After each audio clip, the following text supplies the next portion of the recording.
Hey, everybody, it's Dr. Dana Martin, your host on the Sith Dominion podcast. Good evening. Hello, Cam. Hello, Zane. Welcome to the show. How are y'all doing? Sorry we miss you, Debbie. Hopefully, Miss you, Solo Girl Debbie. will join. We missed the positivity. I know. Is next I'm episode lo- my turn to take off? Seems like we're doing turns now. Maybe I'm it's my locked in. turn. You're Cam, welcome back. Hello. It was a shorter episode without you last week. That's for sure. You can blame the McDonald's and the food poisoning, my well, I guy. was about to say, you go to the McDonald's, you get what you pay for. That's I'm telling you, it was good, but it was not fun. No. That's all right. We appreciate you jumping in too, because got to keep the combo going. Zane, how was your week, man? pretty good. Yeah. Pretty good. A lot of driving. Yeah. I heard you got to hang out with your old man a little bit over the holiday weekend. Nah, that's a lie. No? Okay, cool. Yeah. Actually, it was pretty cool. It was fun. Stayed up too late playing music. My fingers hurt because We stayed up till like 9:30. Okay. No, it was like midnight. It was like midnight. One time we stayed up way past her. If you know that movie quote. This one time in band camp? No, not that one. Oh my goodness. So, Star Wars news.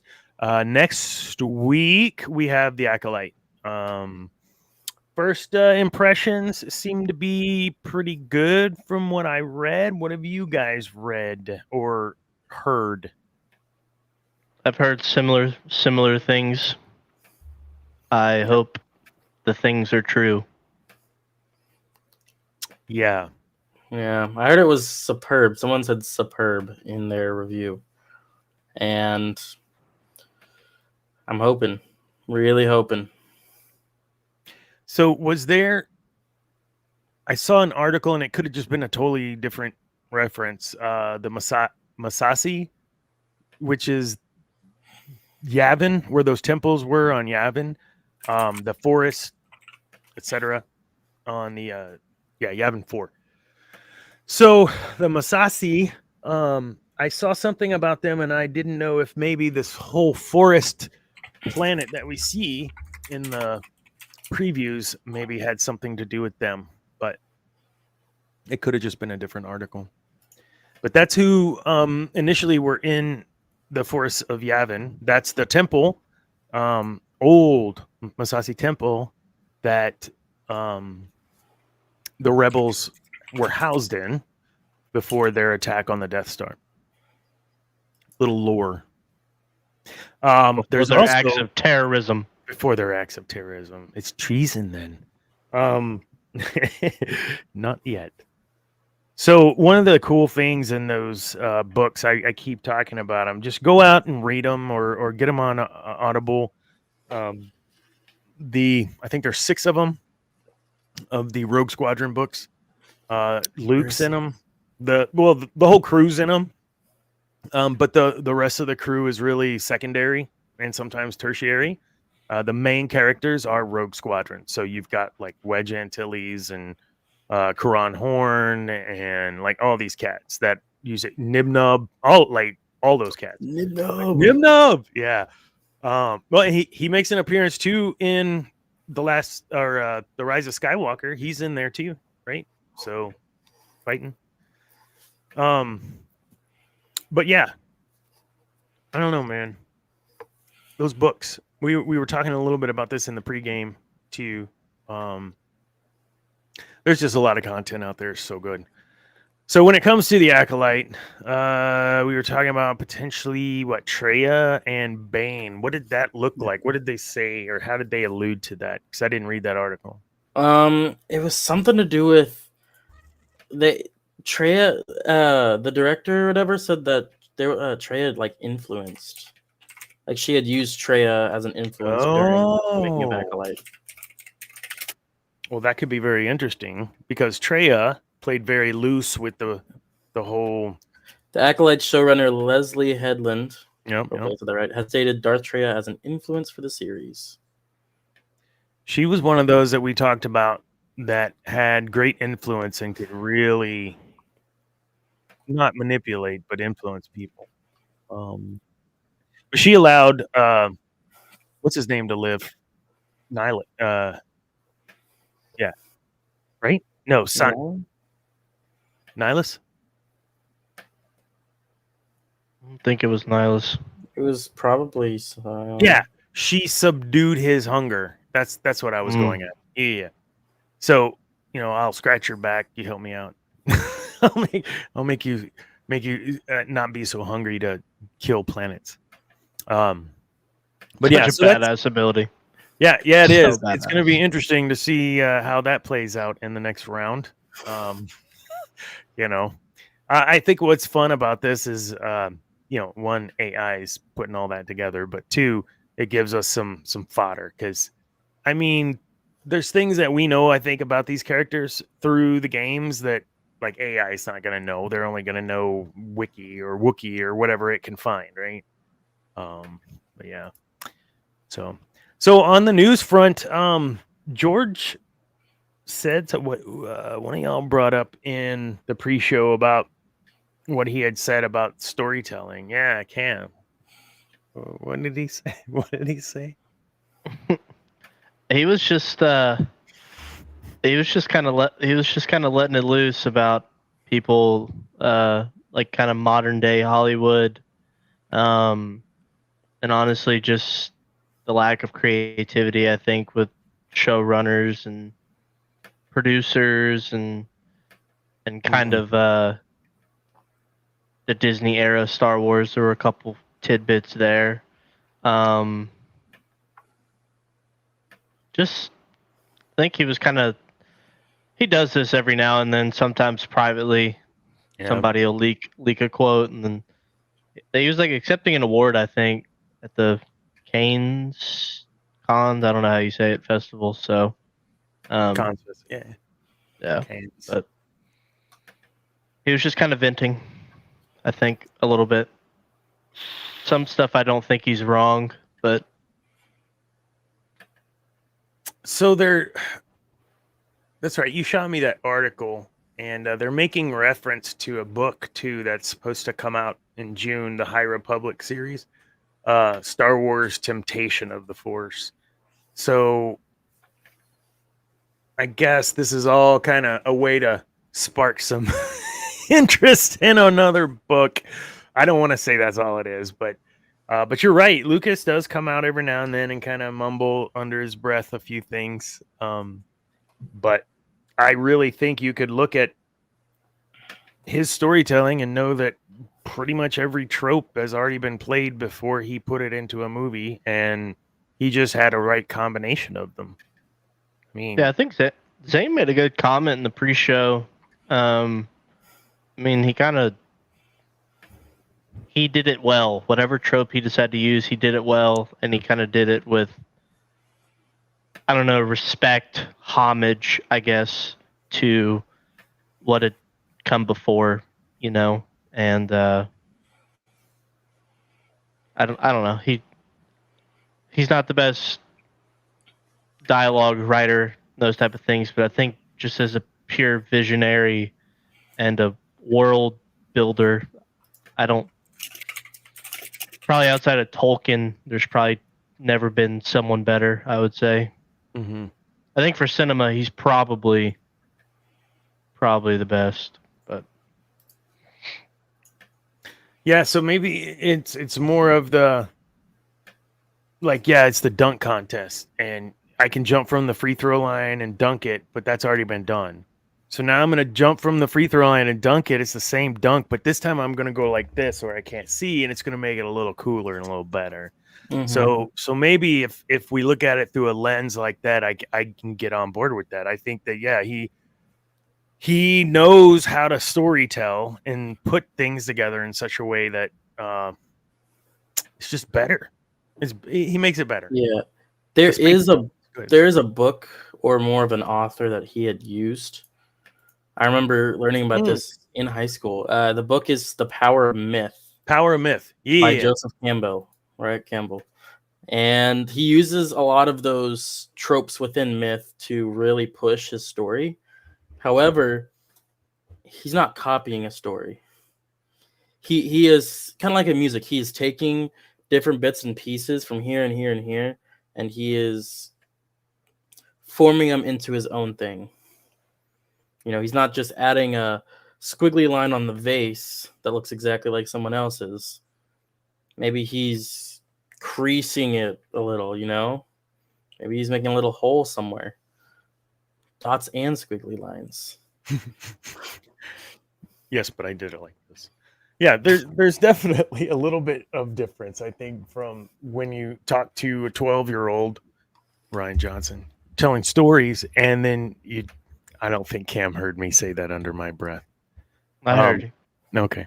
I'm not wrong. A 12-year-old telling stories versus Lucas, who's the grandpa telling stories. Is that fair? No, it's fair. I hate Ryan Johnson, so We try not to use the word hate unless we're Dislike. talking about sand.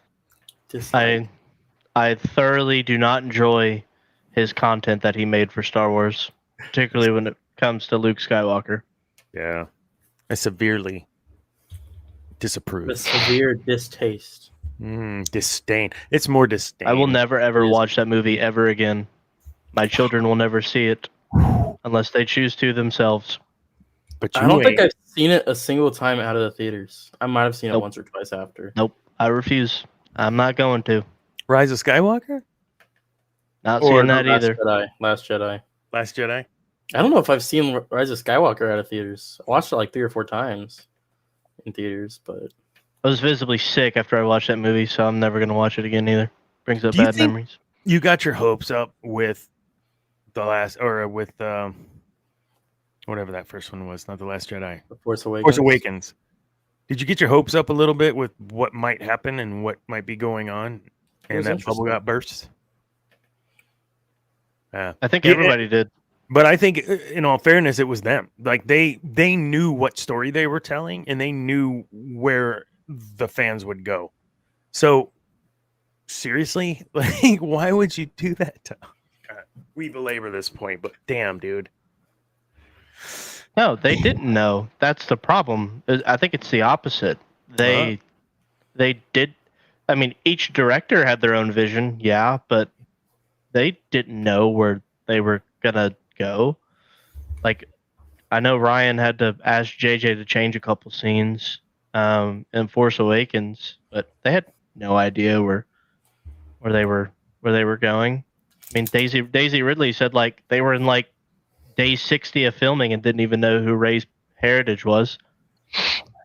She was a Kenobi, a Skywalker, a real Skywalker or whatever, then a Palpatine and Kind of cool. all that. I mean, I think that's the problem.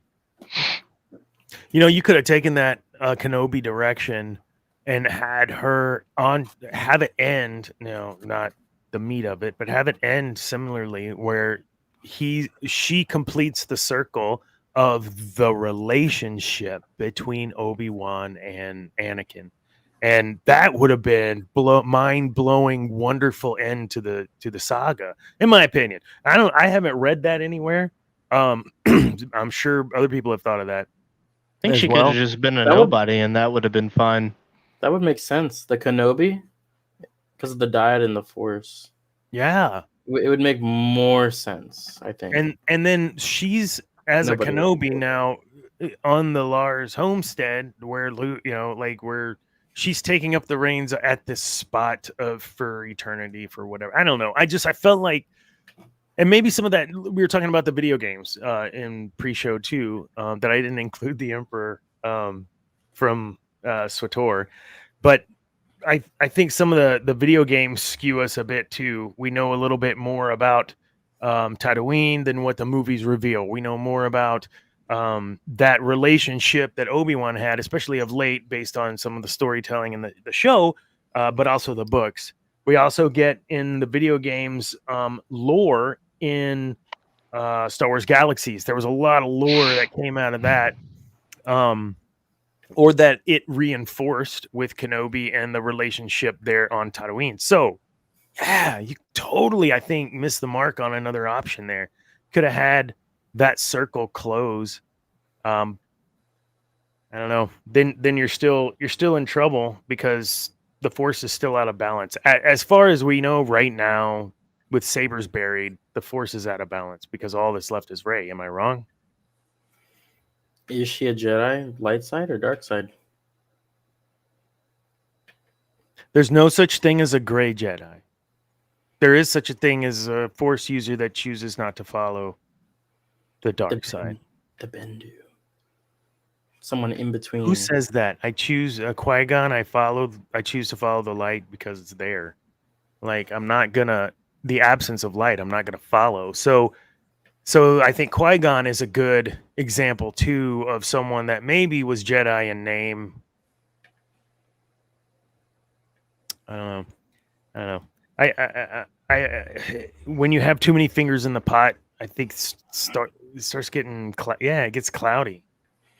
Like you were saying, right? You got hey JJ, can you change this because I'm working? Yeah, like what?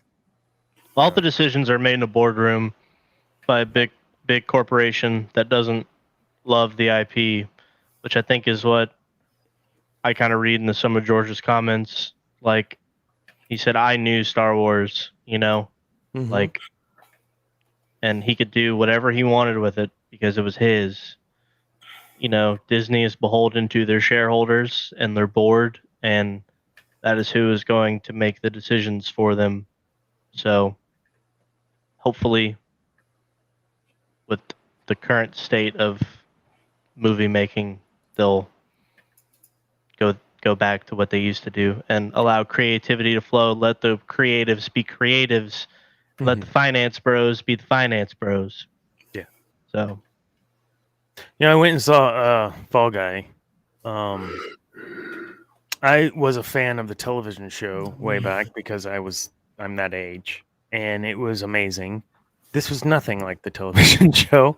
It had the same name, and that was it. So I will say that in this vein of storytelling and retelling, I think capitalizing on Barbie and telling a little bit different story was actually very creative. It was a good story. It was loved good. And I didn't want to give it a chance, but I did because I don't consider myself a cinephile, but I enjoy movie watching. And same thing for Fall Guy. I wasn't too excited. I'm not a man crush over what's his name? Ryan Gosling, mostly.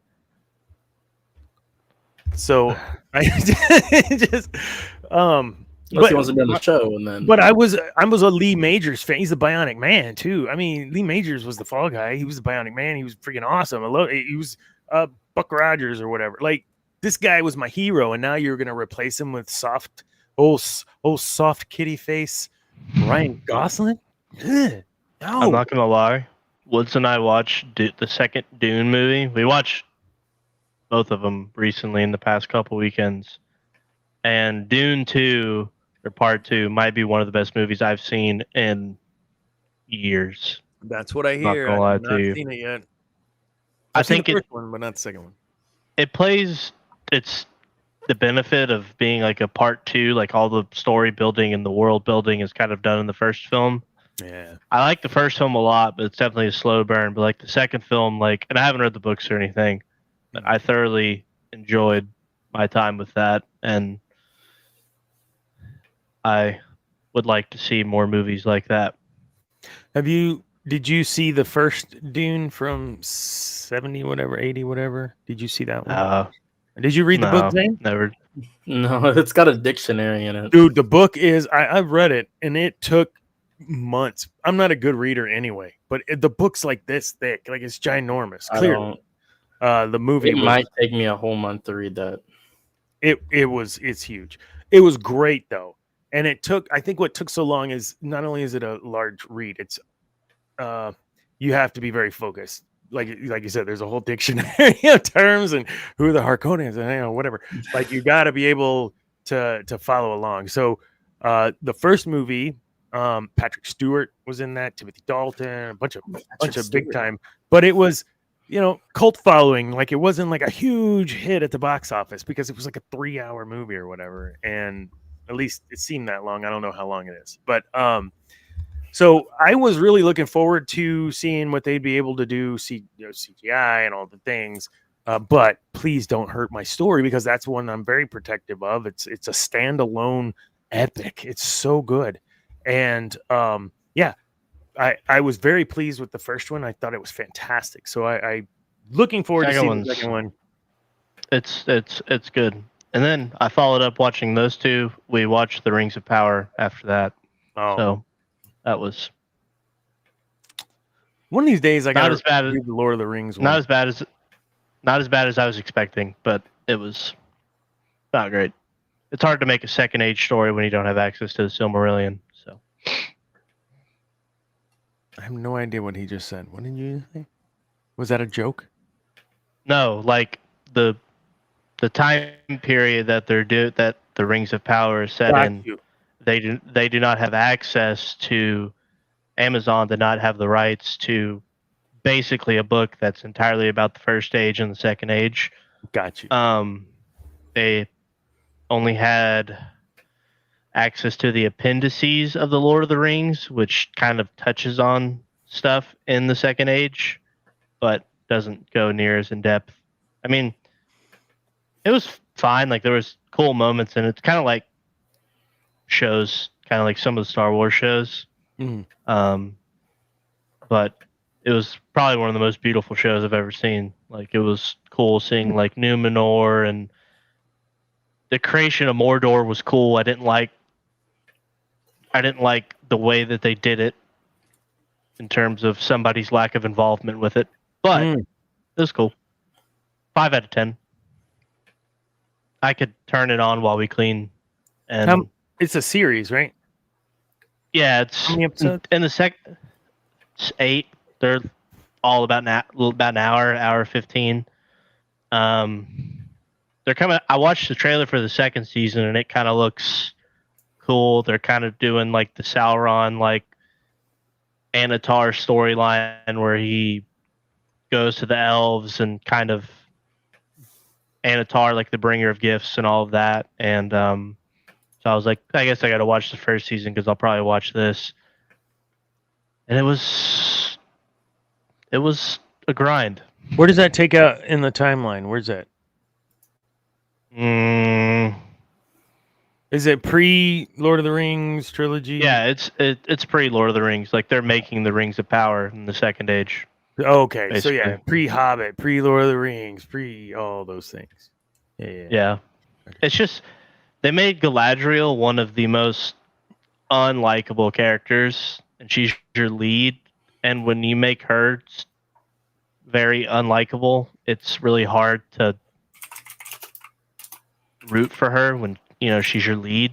Mm-hmm. And they did the thing that I hate that everybody's doing now, and I mean it's a minor spoiler. Like they try to make Sauron like relatable and kind of a good guy, and he doesn't want to have to do this, and he just wants to blah blah blah. Like Sauron's evil. He's evil. Let him. He's the Dark Lord. Let him be evil. Yeah. Which they're gonna do now, but we just spent 8 episodes, and there's just certain stuff that it's not like unwatchable, but it's a grind. But it's beautiful.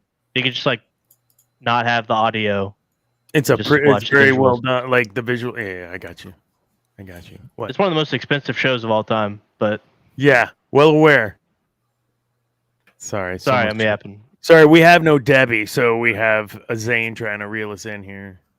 Yeah, Zane's telling me I got to be quiet, so I'm locked back in. Guys, this is dude. If you didn't do that, we were going to go from trilogy into. We have 3 matchups we got to look at tonight. So, see, I was going to use that as the segue. Thank you.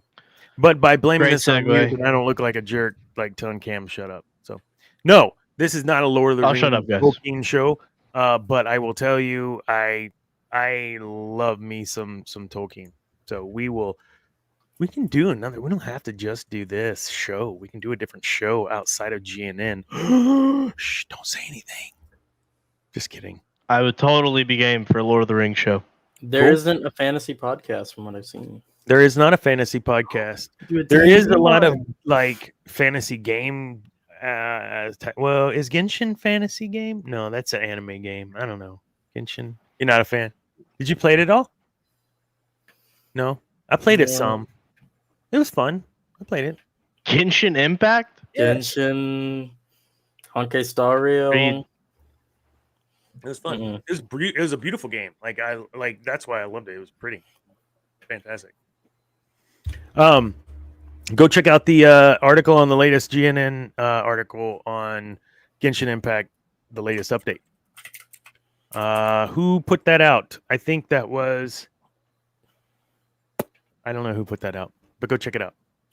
So yes, let's move on now into Nathaniel put it out. Nathaniel Cruz Reed. Thank you, Nathaniel. Thank you, Nathaniel. There you go, cross-referencing. I think. His review. Read it. It's good. So let's take a look at who we have left. We have Darth, Nihilus, Revan, Palpatine, and Vader. What were the matchups from last week? Revan. Funny enough, Revan and Nihilus, and Palpatine and Vader. So they are the matchups. Let's, before we go into what AI says, who wins this match? Nihilus and Revan, and why? Do you want me to go first? What's up, Josiah? I saw you killing What's it on the stage. Those pictures, freaking awesome. All right, sorry. Shout out to musician friend and friend of the show, friend of Cam's, Josiah Sutton. Y'all can go first. A great musician. Awesome. Great guy. Great guy he is. I saw those clips Great on guy. Instagram. Ah, Y'all check them out. yeah. Yes. Whatever Absolutely. it is. Absolutely. We'll go first. Zane. No, I'll go last. I'm pretty Okay, sure my opinion okay. is different. When I see this matchup, there's two things that come to mind. First, who can beat Force Devour? Like who I don't and then number two, like, but it's Revan. Like he'd figure out a way. Like he's just that dude. Like strategic, getting the right people around him to be successful. We talked about it at length. I think his knowledge of the Force, especially towards the latter, just surpasses. I think that Nihilus would initially, I feel like he should win, but I just feel like Revan would, and that Nihilus would be too focused, too centered on, I'll get to the point where I can drain him from the Force or drain the Force from him. Whereas Revan's looking at 8 angle. He's a chess player, not a checker player. And I think Nihilus is more of a checkers guy. There. This is like the Batman Superman argument. We're given like Revan with prep time and knowledge. Yeah. Huh? Yeah. Oh, okay. Yeah, we'll go that way. I like that. Yeah. No, I think that Revan has more tricks in his belt. Really? I can agree. I kind of have the Nihilus is one of my favorite Sith, but Mhm. I would agree. I mean, this just kind of feels like. I mean, he's just kind of like a freak, kind of and short-sighted. I feel like, and I think Revan in the end just wins. Revan feels like a contingency type of guy, like he's 2 steps ahead of everybody, type deal. So Yeah, he's got that little tiny smoke bomb of kryptonite gas. yeah, right? yeah, he's Batman, bro. He's Batman. I love that. You hungry, bitch? Just like throws Force kryptonite in the Nihilus's mouth, dead. Oh my gosh. Yeah. Zane? Yeah, I'm going. I know to Revan's go your boy, but I with mean, Nihilus, what? and it is purely because of how Nihilus was defeated. Nihilus was defeated by Mitra Surik, if y'all don't know, the Mitra. Exile. Right? Quick backstory, she was a general for Revan. That's why she was exiled and everything. Yep. So what she had to do was to weaken him, she had to draw the life force around her to weaken him, right? Because she had to tire him out. Actually, I have it right here.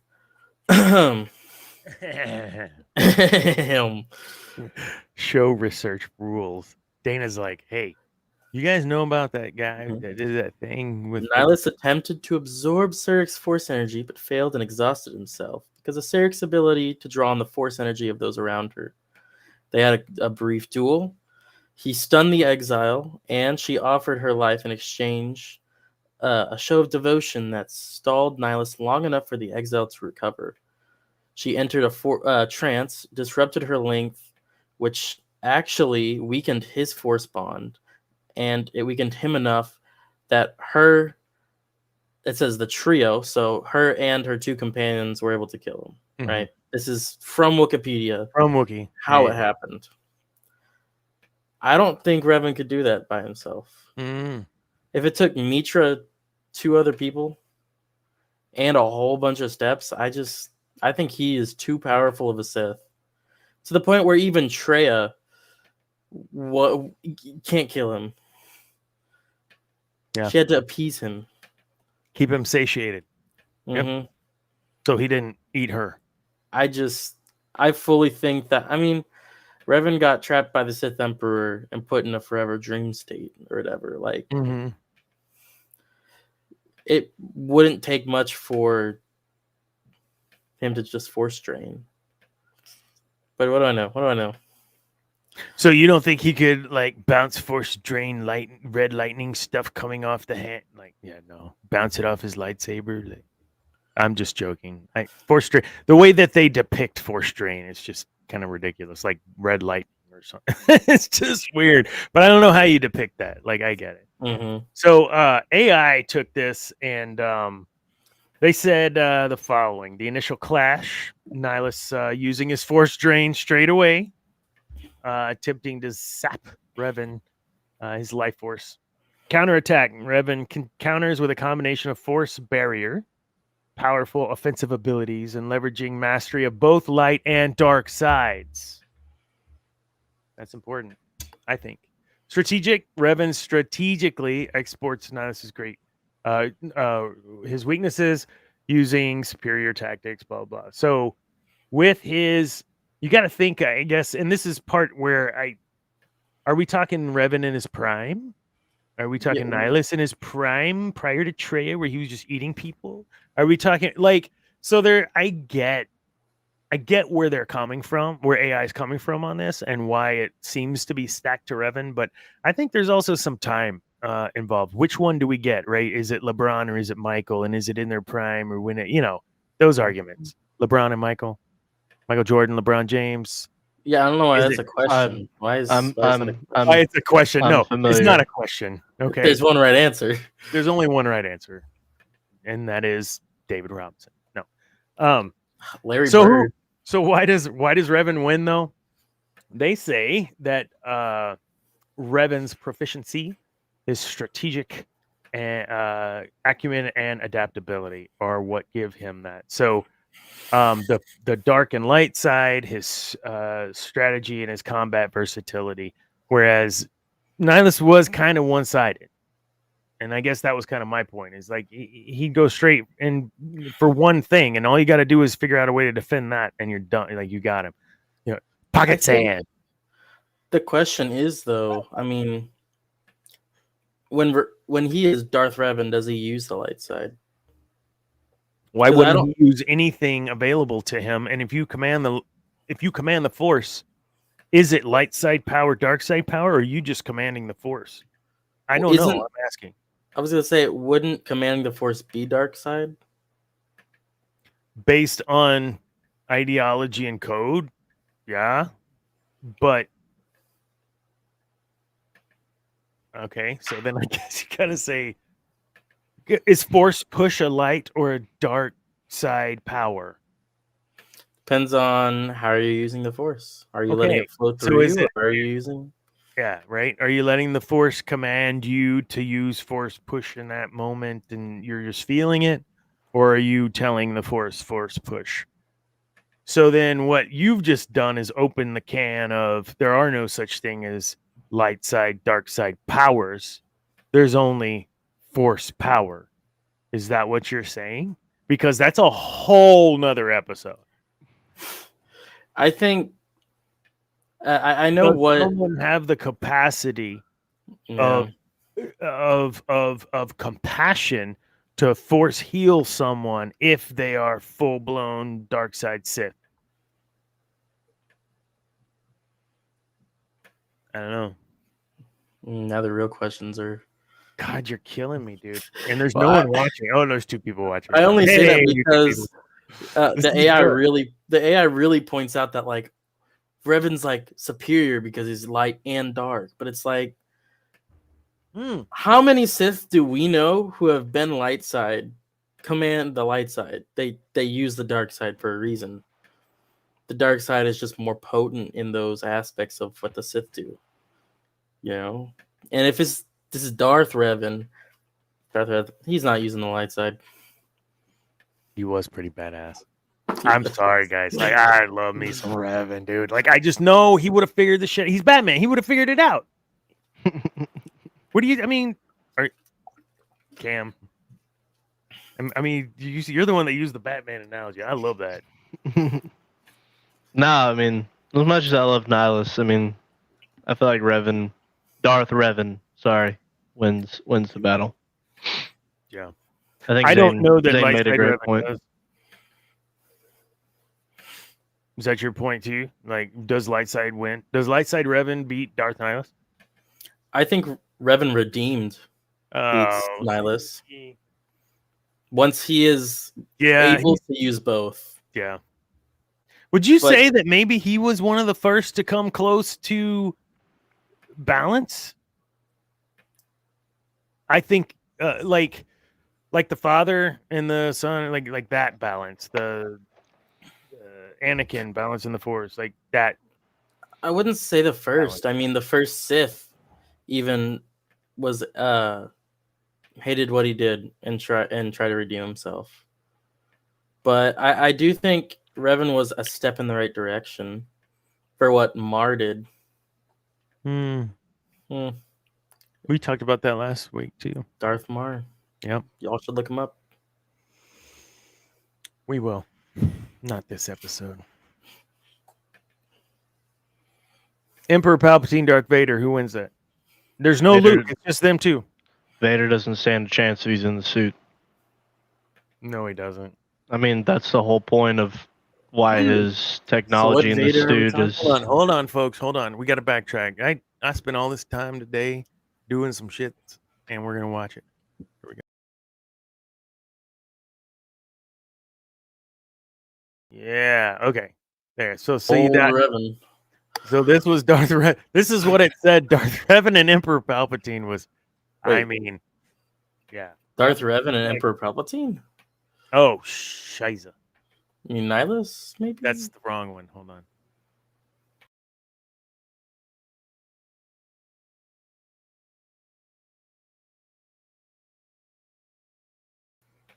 Spoiler alert.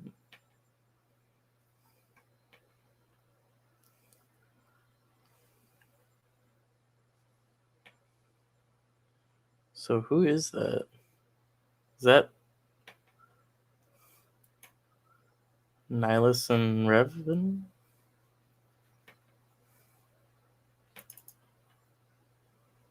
He would. Was that Nihilus and Sorry. What? Was that Nihilus and Revan? Yes. Yeah, I see this it. one. Nihilus and Revan. That's cool. Yeah. So when you have, I know it seems like a something in the tool bag of tricks that he was able to maybe turn back on him for strain. You see that? So I thought that was pretty cool. But yeah. So the next one. Here we go. Darth Revan and No, sorry. Darth Vader. Emperor Palpatine and Darth Vader. Who's gonna win this one and why?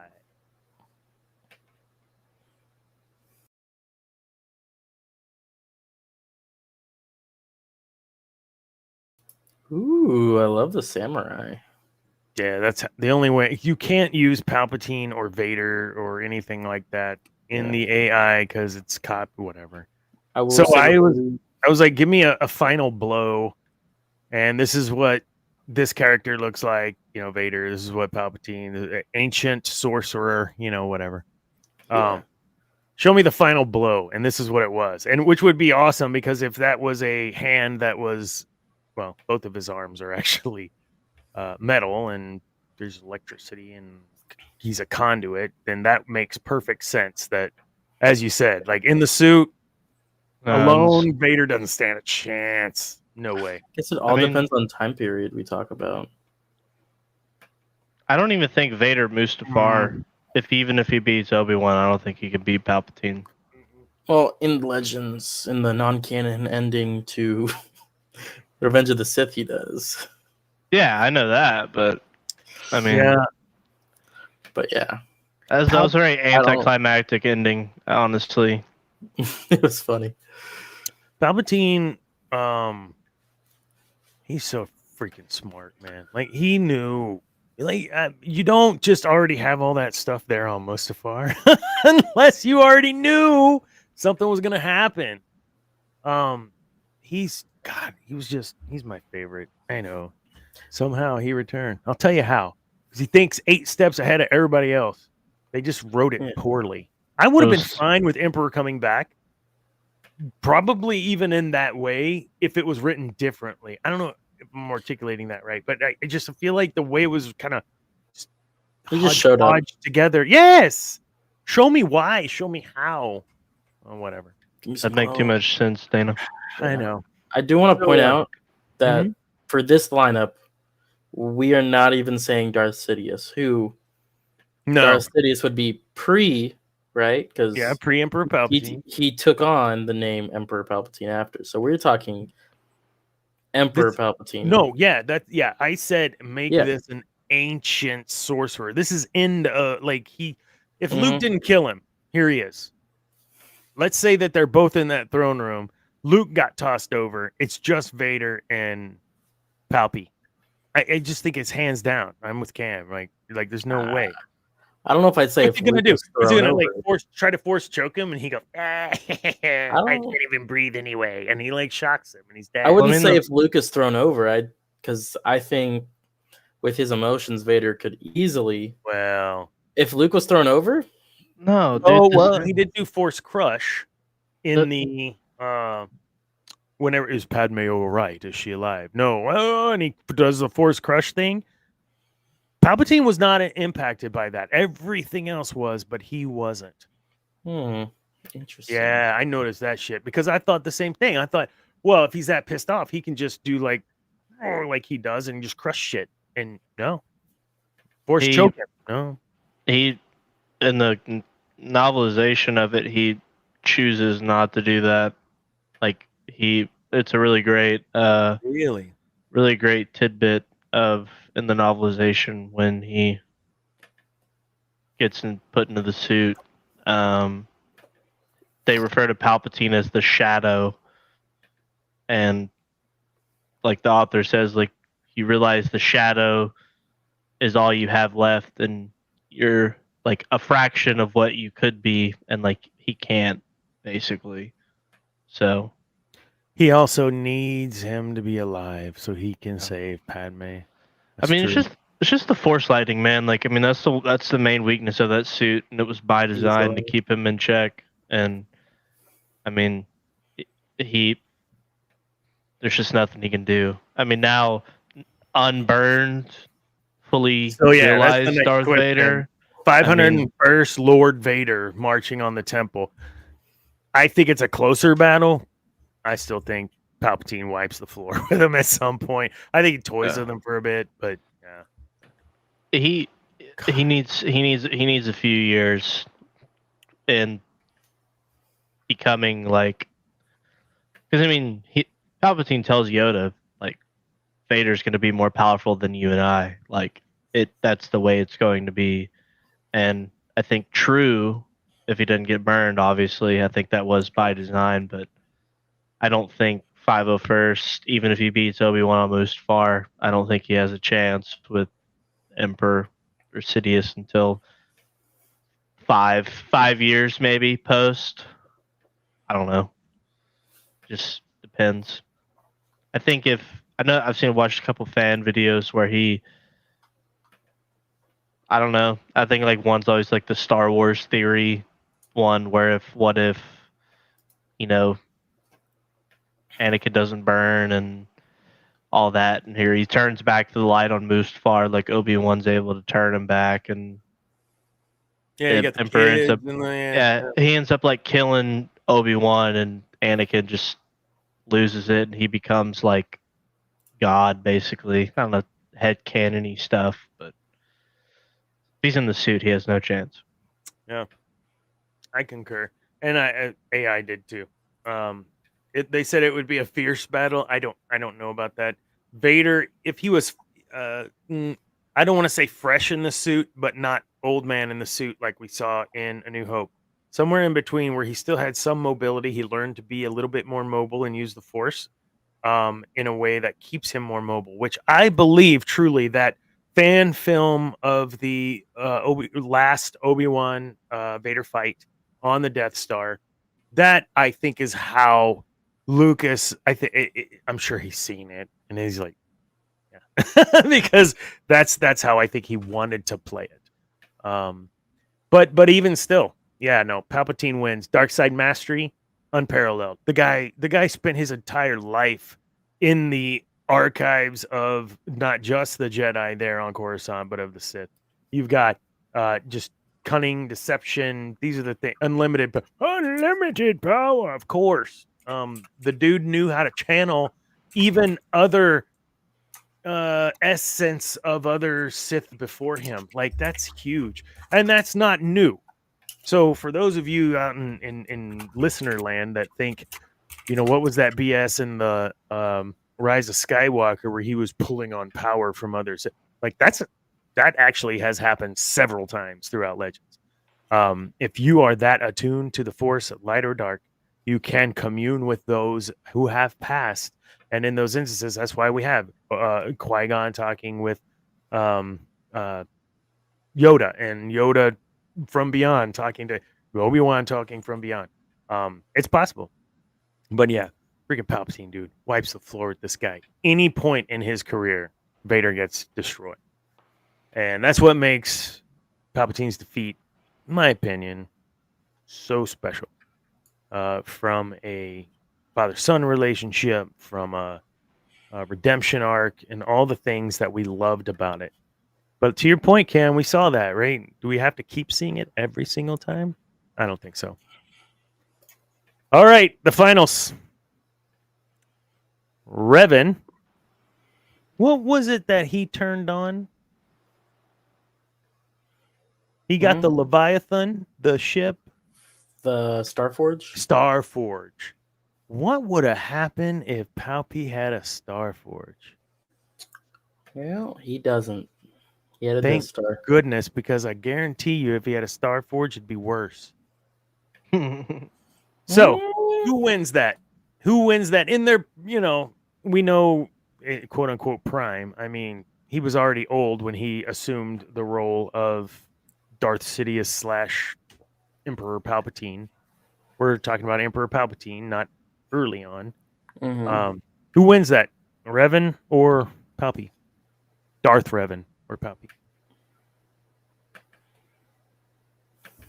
They both spent a lot of time looking into the old arts.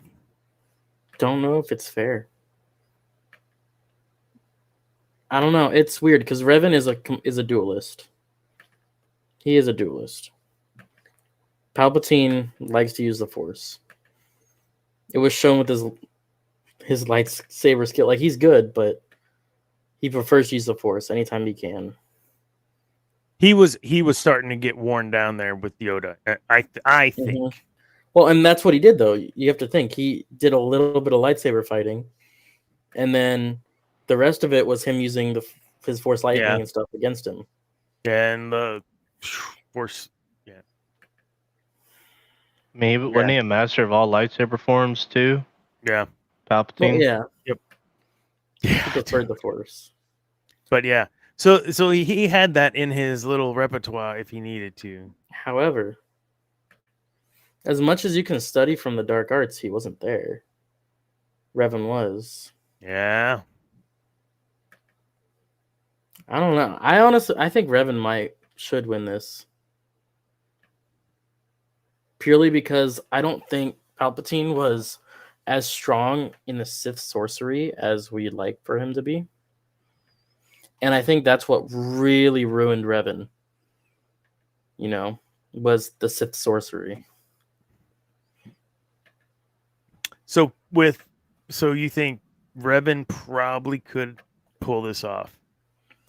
I think there's like Because 51 to 49. Like it's gonna be close. So of the 8 that AI and I discussed, that I told them make this work out, do you feel that this is how it should have come between Revan and Palpatine in the finals? Yeah. I want Or Nihilus are to you be still there. saying Nihilus should be there? No, I still want Nihilus to be there, but it's more poetic if it's Revan and Palpatine. Cam? I think Palpatine clears, man. I mean, Like you're not even debating. Like it's just there's no question. Like, yeah, I don't think there's a debate, honestly. man, Darth Revan was a dual wielder master as well. Mm-hmm. But I think to your point, the Force mastery. When you can be a duelist with Force mastery, that sort of balance in your attack and defense, it's how do you you can't. I see what you're saying. Yeah, there's just no way. If he's a master of all forms and as powerful as he was as a Sith architect, as a sorcerer, as a whatever you want to call him, yeah, dude, I don't think there's a way. Here's what they drew up for this one.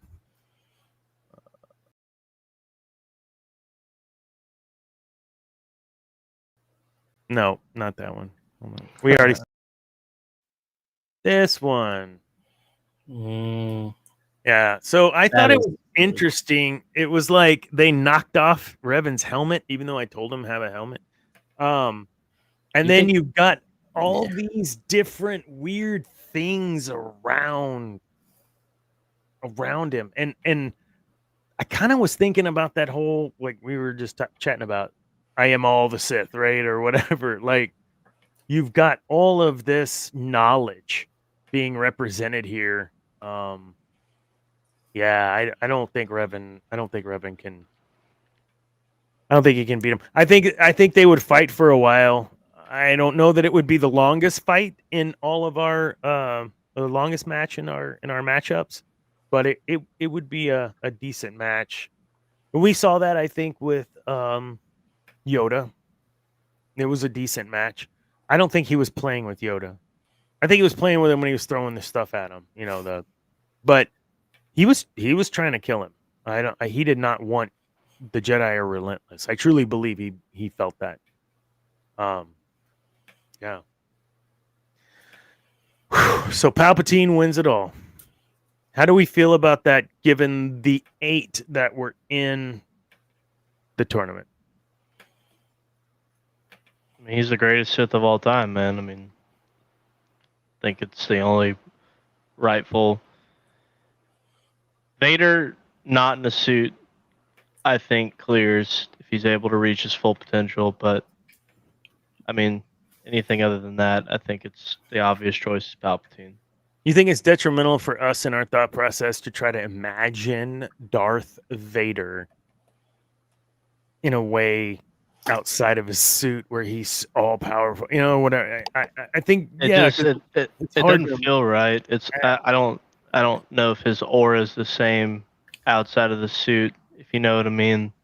Like, I think part of the appeal of Vader is the suit, how massive he is. People are like, what is under there? You know what I mean?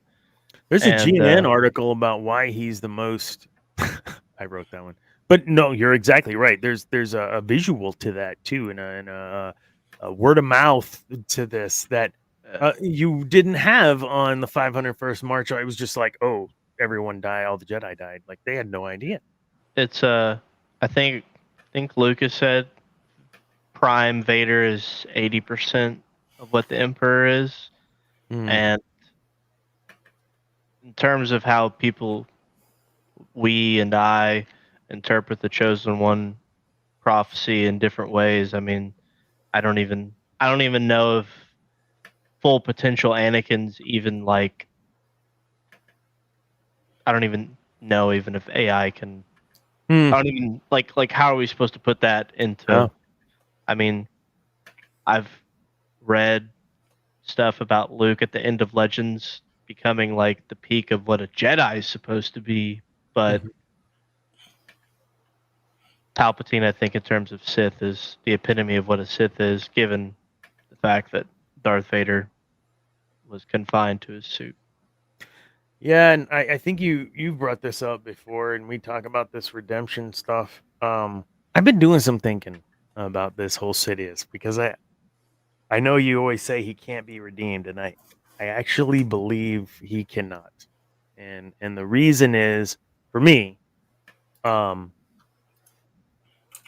he's made the decision, and he's comfortable with the decision. Yeah. He will live that decision, right or wrong, even if he thinks, oh, maybe I shouldn't have. Doesn't matter. No, he'll never think that. He knows what his destiny is because he's choosing to manifest it and make it on his own. That's badass. Well, he's a psychopath, man. Like he doesn't feel empathy, dude. Like no, well, I don't. Yeah. Have you read the Plagueis book? I have not. You should read the Plagueis book, and then we can talk about this topic again. I think you'll get a different. Or listen to the audio book chapter of when he murders his entire family, and tell me that guy can be redeemed. No way. Yes way.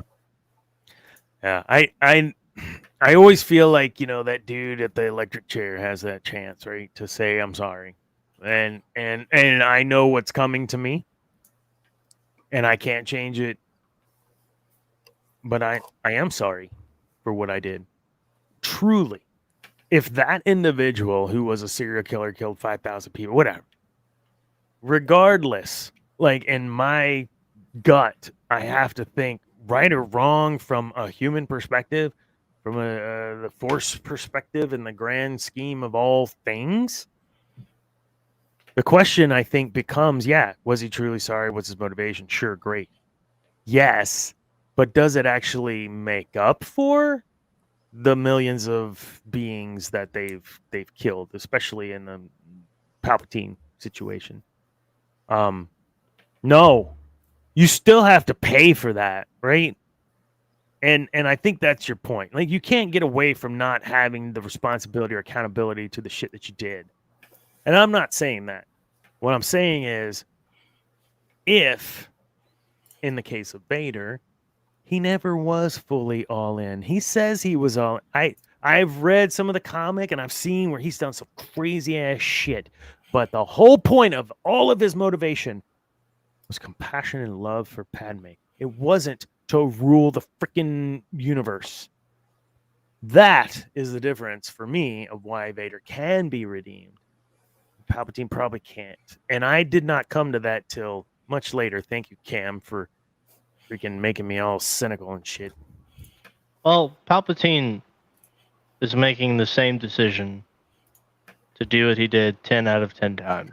Like you said.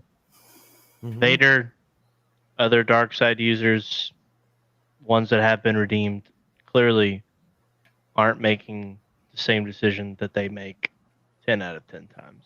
But even in the beauty of that storytelling that Lucas does, coming back to the beginning of the show, those arcs, the way that he did that arc in those 3 movies made you want Vader to be good. You wanted him to be good. Did you want Kylo Ren to be good? I didn't. I didn't care. I mean, it wasn't written in a way. He killed my favorite character, which, yes, Dana went off on that finally a couple episodes ago. But when you did that, like, I hate you. Like, I don't care if you. I don't want you. I don't care about your quote unquote redemption arc. That being said, yes, there's bits that I do appreciate, but I think you guys know what I'm saying. The overall story of Kylo Ren is bullshit when you compare it side by side with the redemption arc of Anakin Skywalker. And you can tell me I'm wrong, but I won't believe you. It's different. So I like the bits of the arc with Kylo Ren, but overall, it's not Star Wars. And maybe that's your point, Cam, is that it didn't feel Star Wars. It didn't, I don't know. Didn't feel Star Wars to me. I'm trying not to go on a rant. Oh, go on a rant. I don't care. We got time. Do it. No. I'm waiting. Whoa. No, so I'll save it for another day. I got a few days till the Destiny DLC comes out. Go for it. No, kind of parting shots on this. This was fun. I think we can do this again someday. But maybe have some fan interaction. Have you guys select the folks, and then we'll run them through AI and see what happens. I like the AI idea because it gives us. We have our thoughts, but AI is kind of, I don't want to say objective because it only has so much that it can draw from to make its decisions. But it's fun, and I think we have these discussions of who would win, LeBron or Michael, right? Right? Who would have these discussions? So we can do that too with the Sith.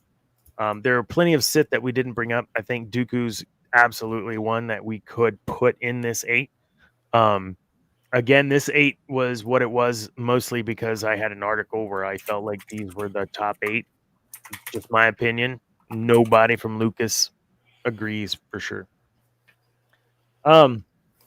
So yeah, this was great, guys. Thank you. That was fun. We have a couple of other things before we head out tonight, and I don't want to get anyone upset or anything, but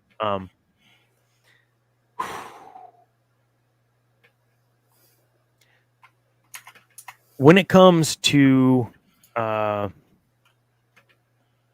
outside of movies, we're talking about like Disney World, or we're talking about video games, or we're talking about other forms of entertainment than the movies. How important is it to you that there's a level of continuity, one, between what you know as lore and what you're seeing at Disney or wherever? And two, is there something you want to see live in the Disney World, whatever, Galaxy Edge? If you haven't been there, it's pretty awesome. But is there something you want to see that Disney should be investing in for Star Wars fans for us to enjoy? The Galactic Cruiser was cool. It's too damn expensive. No one could do it. Zane, I know you've been. Have you been there to Galaxy's Edge? Cam? No, it's a trip Woods and I are trying to plan eventually. I really want to build a lightsaber, get the robes, kind of just do the whole thing. But I hope maybe next year. I think we're talking about doing it around Thanksgiving. I think next year. Mm-hmm. Yeah. So. Yeah, we did it. It was right around that time, I think, too, Zane, when we took you. I did the Savi's workshop with the lightsaber, and I don't know how the experience is today, but when I did it, it was. I mean, you're in a room with several people. There's like 10 people, but everyone's in character. All the people working there, and they're walking you through things, and it's an experience. You pay the $200 for a freaking lightsaber, but it's the experience. So long as they're still doing that for you guys, dude, buy 8 of them. Yeah, that's the crazy thing, man. It's just everything's so expensive, It is. And it's like they clearly have I think what was it, the hotel that they did like the sequel characters, and due to the non-relatableness that I constantly rant about on this show, I think that's why that didn't really succeed very well. I don't know. I'd like to see like a Mos Eisley cantina type deal in Disney World. I think that'd be kind of cool. You could make it kid friendly and adult friendly, or you could have like an adults only top section. I don't know, something, but like go in there and you feel like you're in the cantina, or but it's, if you're gonna spend 2,500 to, I don't know, maybe $5,000, I don't know. Depending upon how all in you go, it's like, I mean, is it worth it? Yeah. If I'm gonna spend that much money. Yeah, give me something like the cantina. I agree. Give like a murder mystery dinner theater. Like that sounds silly, but you're going to the cantina, you're hanging out, and all of a sudden, like laser fire breaks out and some lights. What the hell just happened? I don't know. We were just eating our dinner, and then we got to figure out what happened. Like that would be awesome. Escape room type deal with Star Wars. That'd be kind of badass. I mean, we have character greets, right? We're sitting and Belle comes up and, oh, how's your dinner? Oh. I mean, that's cool. And Mickey, that's great. But dude, what if Chewbacca came up, like while you're eating? He's like trying to like beat you up because he thinks you're the one that killed the guy. I mean, I don't want to get beat up by Chewbacca, but it's kind of big. Oh, they have. I saw this today. Sorry, sidebar. Peter Mayhew doing the lines in the suit in the scenes. You hear his voice, like he actually is saying like all that stuff. It actually there's dialogue, and so you hear him saying the dialogue, and then of course they go in and put the over the top. But you hear like, what are you doing? We're trying to leave in Empire, and he's yelling, and he's like, just yelling and banging shit. And he's like, no, the whatever coupling's broke or what. Like, it's freaking awesome. You guys need to Google that. Peter Mayhew in Empire actually getting that dialogue. And it's several scenes, not just that one. But anyways, yeah. I one of the cool you got to do the Rise of the Empire. Rise of the Empire? What was the name of that ride? Rise of the Resistance. Rise of the Resistance. Ooh, that was a good ride. Yeah. Okay. Okay. Look, like there's experience rides, and then there's like roller coasters, and whatever.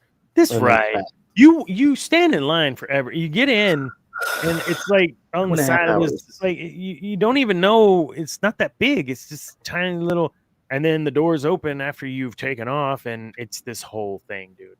The Rise of the Resistance has to be one of the most incredible experiences I've ever had at Disney. The most immersive for sure. Yes. Yeah. Okay. So I say that, but then I also did the Guardians this last time, and oh my god, the Guardians was insane. But yeah, I think any immersive piece that Disney can do, the Galactic Star Cruiser, it was the price point, man. We looked at it because, I like Star Wars. And it was going to be like $1,000 or more a night. Yeah. And it's like, minimum of 3 nights. Are you serious? I don't have that kind of money. Who has that kind of money? Not me. So yeah, now nobody gets it because you set the price point so damn high you can't do it anymore. Well, it's like the movies too, man. I would love to experience going like the hype of like a Force Awakens level. Like you got to go see this Star Wars movie, or like where were you at when you saw Force Awakens? Like I was so locked into the Force Awakens, I didn't even know Josiah and I saw that together at the same time. Like I was just so there in the movie theater, and I'd love for the movie theater to become popular again because. Like, I think the second Avatar film, like watching that, like that was just it was so good. Like the first one, it was one of the first 3D movies I think that I saw back in the day, and the whole glasses, it kind of made me nauseous, and I can't do the whole roller coaster thing either, and it's just the thing. But like when I saw the second one in theaters, I was like, this is one of the most beautiful movies I have ever seen in my Yeah. life. Cameron did And it I right. I'm sorry. and I and I want Star Wars to have that. You know, I want there to be some hype around. Like, I mean, shit. Even going to see Phantom Menace like 3 weeks ago, man. Like, I was so excited. Like, got home early from work, like showered, like put on my Phantom Menace shirt. Got to the movie there like an hour early. Like, I was hoping to get like one of the popcorn buckets and stuff, but apparently had to buy those online ahead of time, which is bullshit. You know, but I'd like to have that again, and I hope that they can recapture that magic. But again, movie theaters, you know, God forbid you want to take your significant other on a date and you're gonna go spend $50 at $50-$60 at a movie theater. We will we went to go see what was it, Fall Guy. I don't know if we talked about it in the show or pre-show. Yeah, you did. Yeah. So we went to see Fall Guy, and I'm like, can we watch that like in the afternoon because I don't want to spend like I need a matinee price for Fall Guy. Yeah, for real. I can't. I would rather just watch it at home, quite frankly. But when you when you go, dude, you go to Premiere, right? So you can get that. It's like $6, $7 for the kids pack or whatever, and it comes with fruit snacks, a drink, and Yeah. pop. It's a box.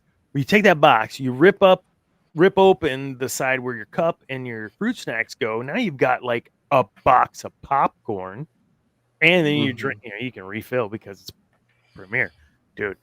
That's the way to go. But you're right; it's too damn expensive. And it's not because people pirate movies. That's not why it's expensive. Dude, I mean, Whoa, people are look at gonna go that. see. I mean, look at Barbie and Oppenheimer, man. Like, people Yeah, want to watch go it. see good stuff. in Barbenheimer was theaters. insane. Did you Yeah, watch like, it in the theater? I watched Nope. Oppenheimer. Yeah. So you're gonna Not spend Barbie. money for a good movie in a theater. Is that what I heard? Yeah. Okay. Fair. Are you gonna spend money on a shit movie in the theater? No. Probably not. No. Are you think gonna I go have. spend money on a Star Wars movie in a theater, period? Or do you have a when it comes to Star Wars now? I Is will there probably. I will. As much as I bitch and moan about the current state of Star Wars, I'll be the first one to go see it. I mean, if I'm gonna have an opinion on it, if I'm gonna hate or love it, I gotta have all the facts. So I guess I'm gonna go see it.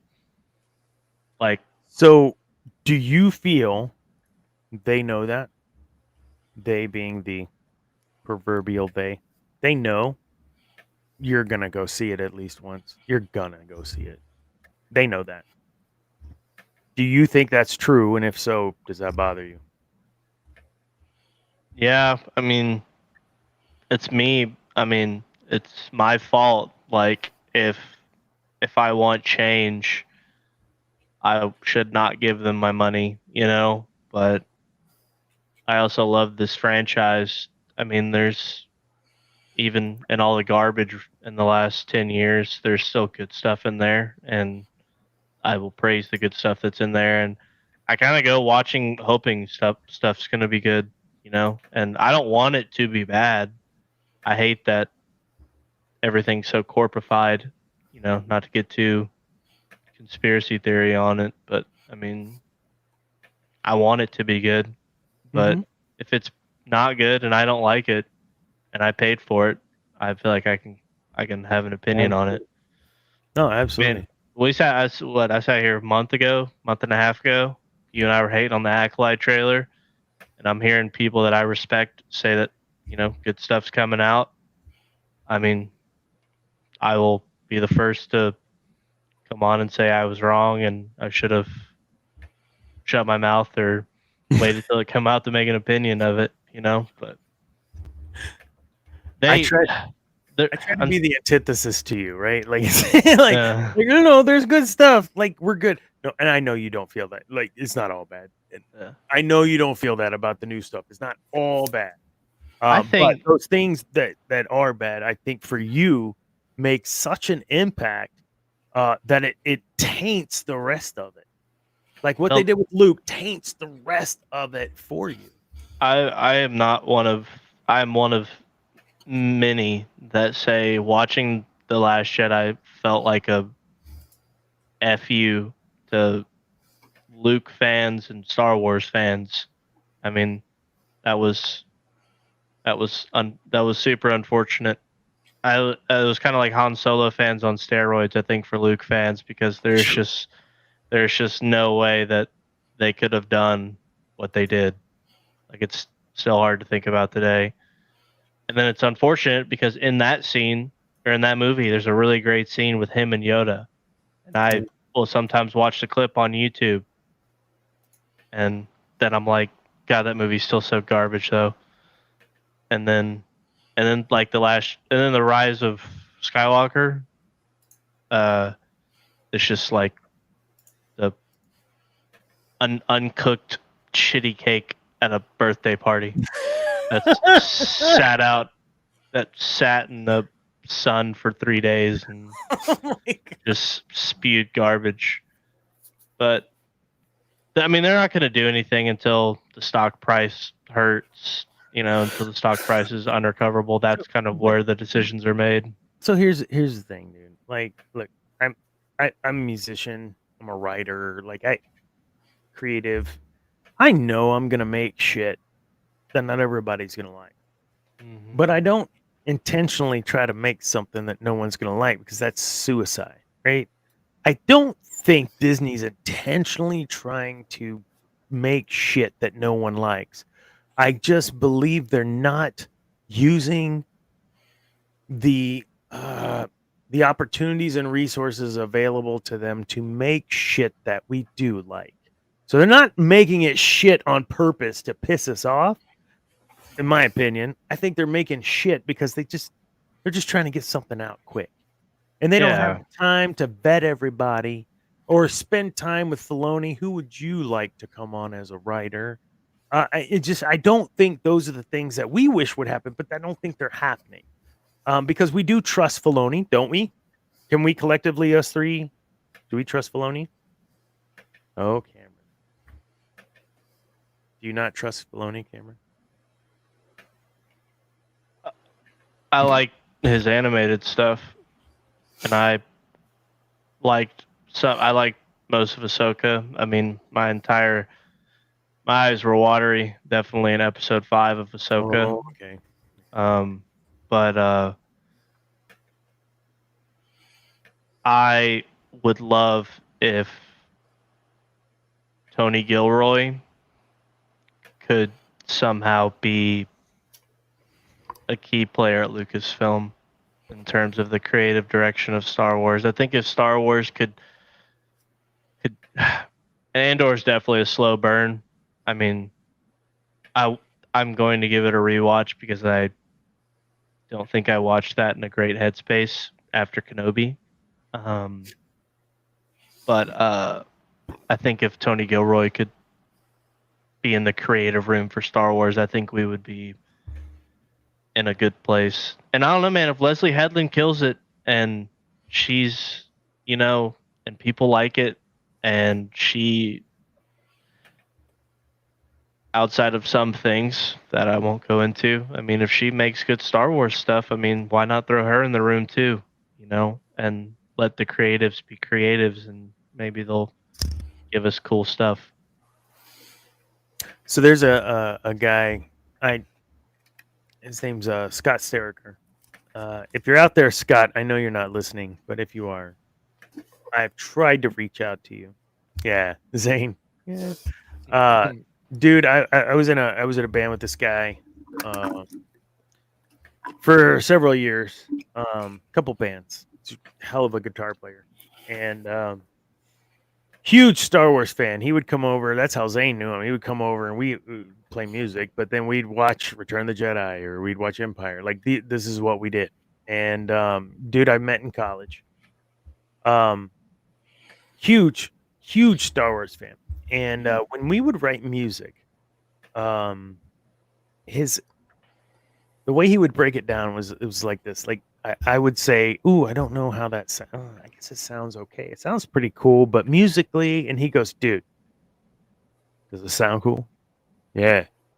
Does this lyric sound cool with the way that yeah. Well then fuck it. Oh, sorry. Well, who cares? Like, is it cool? Is it awesome? Is this a amazing story we're telling? Well then screw everybody else if they don't like it. Okay. That was George Lucas in 1977. I am putting as much money as I can into this, especially in 81 with Empire. And screw you guys if you don't like it. I know this is cool and I'm going to do it. And I think of Scott because he's a huge Star Wars fan as well. And that statement, because when I think of George Lucas, I think of someone that wrote a story that he believed in. When I think of, I'm sorry, Kathleen Kennedy and that group were writing to perpetuate the paycheck. It's two totally different approaches to the storytelling. Not that either one of them is wrong, so to speak. Just we as fans prefer a specific way. Well, but we don't have the same pool as someone with, stock. However, to your point, Cam, which is why I asked the question 10 minutes ago, would you go, like, are you still going to spend your money? Right? Are you going to, if it sucks, you're going to watch it that one time, but you're not going to watch it after that. Not that you're bored, but you're not going to spend money on it. I'm not gonna. I'll probably watch it once, and then if I'll give you this example, a Batman versus Superman theater cut, I've probably seen like 7 times. Oh, you liked it? I loved it when it first came out. I was a big Snyder guy. I've seen the director's cut a lot. I mean, it's not my favorite depiction of Batman, who's probably one of my top 5 influential fictional characters in my life. I love that movie, and people hate that shit. But like, I loved it, and I saw it a lot, and I thought it was cool. And the Batman with Robert Pattinson, I love that too. Saw it a couple times, and I mean, if I like it, I'll see it a bunch of times. And I think the problem, like you said, they're checking boxes, man. There's nothing creative going on back there, and people that want to be creative can't be. That's why Favreau's not a part of Marvel anymore. Like, think of the first Iron Man film, and I think those trilogy of Iron Man films are really good, but it's definitely kind of a little bit of a drop off, I will go see any new Star Wars project. I'll make sure I see it at least once, and then if I don't like it, then I'm probably just not going to partake and buy the toys. And I mean, I bought every freaking Lego set they've come out with in the last like 6 months, dude. Like, I want to. I still love it. It's gonna take a lot for. They'd have to do some checkbox stuff with Luke that would make me never want to partake in it again. Zane, who bought all your shit for you growing up? All your action figures and all that stuff, or whatever you were in, who bought that stuff? I think it was with my hard-earned money. Yeah, I'm sure it was with your hard-earned money. It was your folks, right? It's that gas money. Yeah, your folks bought the shit because they knew you loved it, right? So I think, and I think we've talked about this before, they're missing the boat here. Like, we're the ones that are going to buy the stuff for the kids, right? So if you create something that the kids are going to really like, you better make damn sure the parents like it too, because they're not going to buy it for their kids if they don't agree with, some ideology or whatever. And I'm not making this show about anything, whatever. I'm just saying you got to know your audience, right? We know our 5 people audience, and we know them really well. Some of them, all of them are friends or family. So, like, we know our audience, we know what we can speak to, we know how we can speak it, and it's a legitimate example. They are not knowing their audience, and Cam, you've brought this up several times. They do not know their audience, or to your point from many shows before, they're choosing not to care, and they're more about checking the boxes. See, here's what happens. Like I'll share this. I don't care. This is, I mean, we talk about business in here a lot because that's what I do. Um, I straight up like, you know what? I can't say that. We're just gonna move on. Maybe another time. I He can't. straight up I can't get does into his job. this. He I does his I job. just had one of those yield signs pop up in my face. He does his job and he does it well. I do Amen. my job and I do it well. And I That's what know you when do. I should shut up and move on. So we're just gonna shut up and move on. Can't. Do it. When okay, we all have jobs, right? When the person in charge comes in and says, "Hey guys, got this idea." That's all they say. Your boss comes to you and says, "I have this idea." What's the first thing that pops in your head? Is it sweet? Is it is it oh god? What is it? When your boss steps in, I got this new idea. That's all that they say. What's your gut tell you for your specific boss? And I don't want to get anyone in trouble. This doesn't have to be a current boss. This, I mean, an example. I've had bosses that have walked in and said, "Oh, dude, I got this idea," and I'm like, "Oh shit, this is gonna be bad." And I've had bosses that have been like, "Oh yeah, let's go. Oh, let's go. I'll run." Think about that. So how does this work out with Disney? How does this work out with Sith? I mean, someone's got to come in and say, "I've got an idea," because you're not just going to sit there and keep rechurning the same shows that you've already had. People are gonna watch them. And then you're done. And Disney Plus, people are gonna start unsubscribing. You've got to have more content.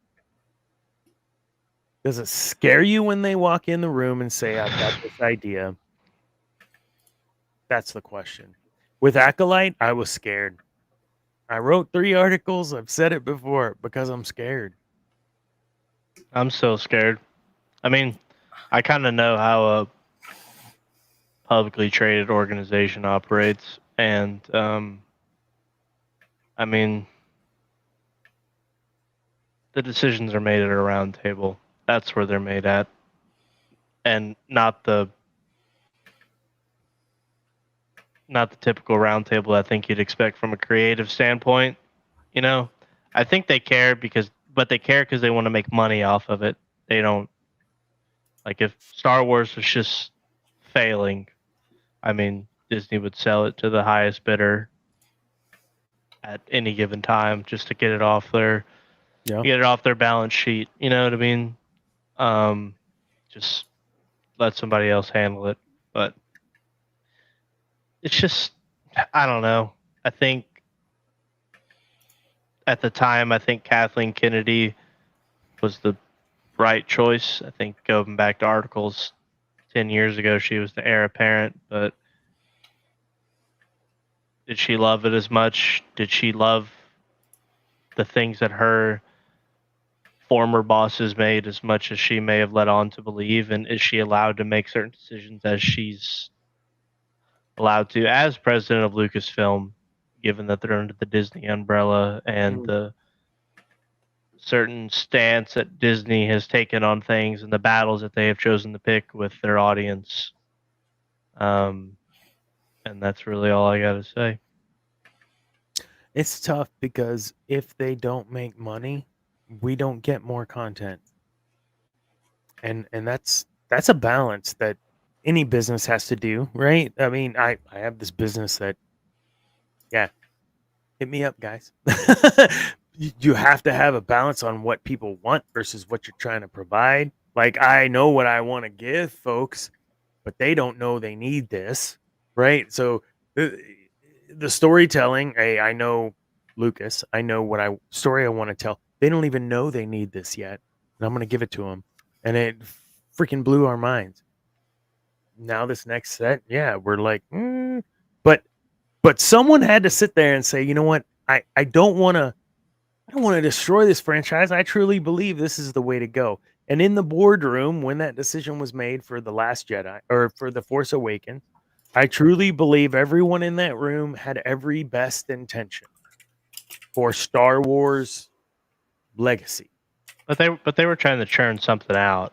I mean, they bought it in 2012, and Force Awakens released in 2014. Like, 14, yeah, that's right. yeah, I mean, not saying they got to spend 5 years building the first film by any means, but you know, it's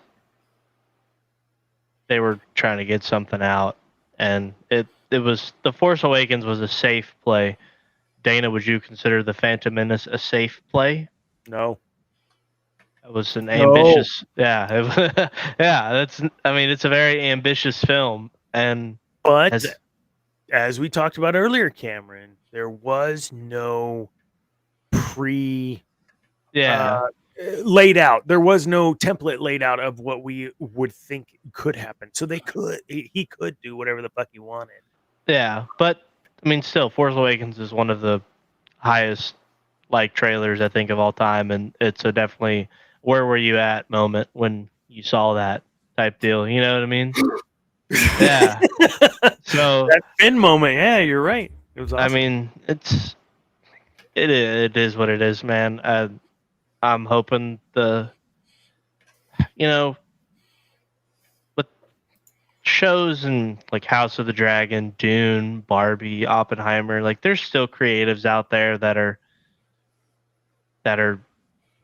gonna make good stuff, and I hope I'm I'll remain skeptic until I see it, but hopefully the Acolyte gives us kind of reinvigorates the fandom, because I think while the books aren't very my speed, maybe the High Republic can be the next era that they want to go into. Maybe they can give us something that show the Jedi at the height of their prime, and then we can just keep going further back with the James Mangold movie, and just give us something. Give us something. They can do it. I have a question, and it might be a conversation killer. I hope not. We've been clamoring for more content as Star Wars fans forever. Is it because we love it so much that we just want to see the stories that we've imagined come to life on screen, in books, in video games? We want to see it so bad that we're willing to maybe even give in the capacity of it's not great, but it's good enough. Do you feel the fandom is willing? I don't know how I'm trying to articulate. I don't know how to articulate this. Do you feel the fans are maybe okay with mediocrity because it's more content, or were we and now it's like, okay, f you guys, we got the content, but like give us something better now? I guess After the movies, like the casual fan that saw the movies in theaters and then their kids saw it and whatever prequels, like the casual Star Wars fan, like, oh yeah, I like Star Wars. I like the person that you see with the shirt on and Walmart, and you try to spark up a conversation, and they're like, oh yeah, I like it. Have you seen Clone Wars? No, I haven't. Animated show's not for me. Like my stepdad. That's the type of fan I think of, and they'll watch a movie and like, it was okay. Like it is what it is. Now people like us, I truthfully think right now it's been there for a while. It was split down the middle. Mandalorian brought some people back. Yeah. Nobody really watched Andor, which is a shame. Kind of unfortunate, but I think it's really split, and I think a large section of the fans, I sometimes fall into that, are just trying to see if it's probably going to be bad, but I am watching it hoping that it's going to be good. I think Disney, with the pandemic and all that stuff, and Disney Plus, I think Disney Plus is one of the worst things to happen to Marvel and Star Wars and a lot of other stuff, because it became more quantity versus quality, Yeah. and that's where they've shot themselves in the foot. Because if you haven't seen the She-Hulk TV show, you don't know what's going on in Moon Knight, or you don't know what's going on. If you haven't seen WandaVision, you don't know why the hell is she. What is she doing in this Doctor Strange movie? And like you're missing stuff. Versus like,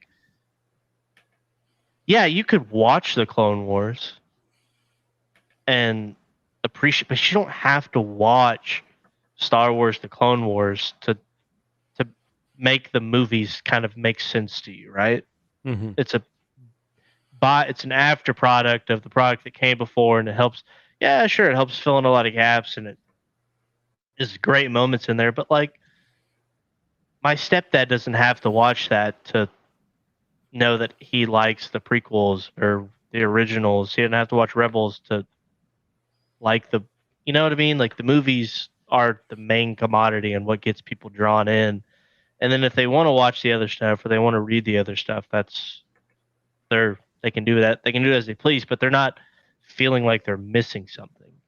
You know? So I feel like you're saying like the way that they're connecting some of this is actually doing a detriment to the fans because like in the sense of Ahsoka, if I wanted to watch Ahsoka, I don't know who the F Ahsoka is unless You've watched other I've stuff. seen the Clone Wars, unless I've seen Rebels. I don't know who Fulcrum is until okay, I've seen Rebels. Like I get like so if you don't see those you're exactly right. If you watch so and that's where I think I could deal with the slow pacing of that show because I had seen Clone Wars, because I had seen Rebels.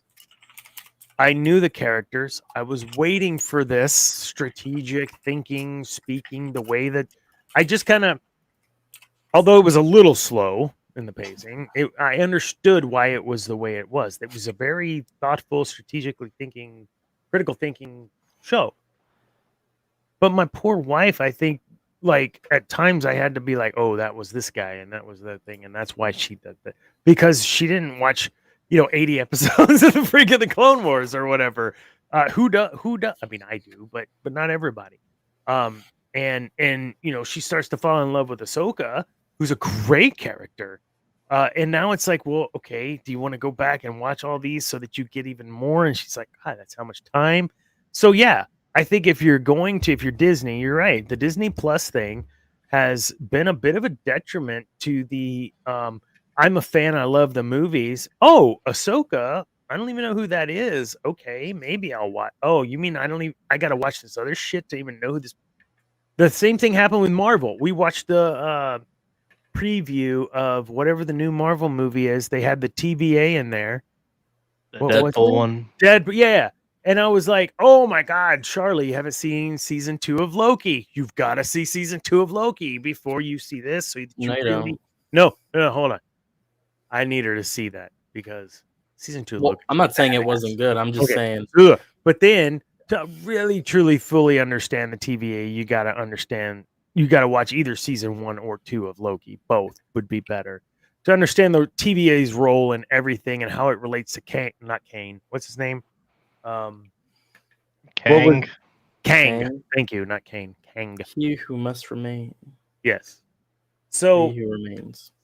I think by them doing all of those bits, while it's great for the embedded fan, not so great for the casual fan. And the thing with Ahsoka too is the live action counterparts of the animated characters, they're so different. They honestly don't really feel like the same. And I've seen think pieces on Twitter and YouTube of people dissecting why Ahsoka is the way she is, and I get it. She's tired or whatever, but like it doesn't. They don't feel like the same character live animated to live action. Are you saying Rosario Dawson cannot pull off snips? She does her best, but there's just so animation. There's much better ways to portray emotion and to portray a voice, and you're able to record a voice line in so many different ways, and they're going to be able to convey it in such a different way animated than they can live action. And whereas with Andor, kind of you get the same guy that you see in Rogue One. He's able to. It's the same person theoretically because it's an actual person, not a animated figure. Like Sabine Mhm. was my least favorite part of Ahsoka because she didn't even feel like the same person She doesn't. as No, I she does in agree. Rebels, and it's Neither did Ezra. yeah, like they don't feel like the same people, and then people that didn't watch those shows, they don't even know or care. That's their first iteration of Ahsoka, and they're like, "Why is this Debbie Downer Jedi someone's favorite character?" Yeah. Which is a shame because Ahsoka is one of the best written She's characters in Star amazing. Wars. Amazing. I But think Filoni loves her. oh, clearly, but I mean, the crux of it is they've taken away the event factor of their IPs, and it's so freaking expensive that like, dude, I'll just pay the $6.99 and I'll watch it when it comes out on Disney Plus or Amazon Prime. I'll buy it or I'll rent it for $4 or whatever, and Yeah. then I can just go on about my day. And if it's great, sure, I'll do the upgrade and buy it digitally. But is it gonna be great? History tells us it's a coin flip. It didn't used to be that way. I mean, when we got Return of the Jedi after Empire, there were a lot of people that were pissed. You can find plenty of articles that they did not like the tiny bears, as they called them. They did not like Ewoks. yes, they did not like another Death Star. Rump rump. There was nothing about Return of the Jedi outside of those damn Ewoks that I didn't like. Everything about it I liked. And actually the Ewoks bit I didn't mind. I didn't mind. I think that speaks to the political piece that Lucas has always had underneath, that the little guy can win against the big overreaching government. That's not what we talk about in the show. We're not going to talk about my libertarian voting record. We can. So, but yeah, I mean, Andor is a perfect example of. Have you guys? I don't. Okay, so I watched Rogue One, into A New Hope, and then watched Andor.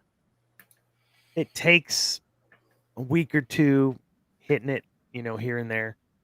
But watching it like that made me really appreciate Andor. Cassian was like the line in Rogue One where he says, "You are new to this rebellion. I've lit like I was raised with it." Like that I never got until seeing Andor, and I could see the well, first of all, he's a damn good actor. I can't remember the dude's name. But I could see in Andor how it was written, why, like I understood the line. That's good storytelling. That so Disney's capable. They have people there that can do this properly. Why aren't they doing it properly? That's the big question. I ain't got an answer. You got to check the boxes, man.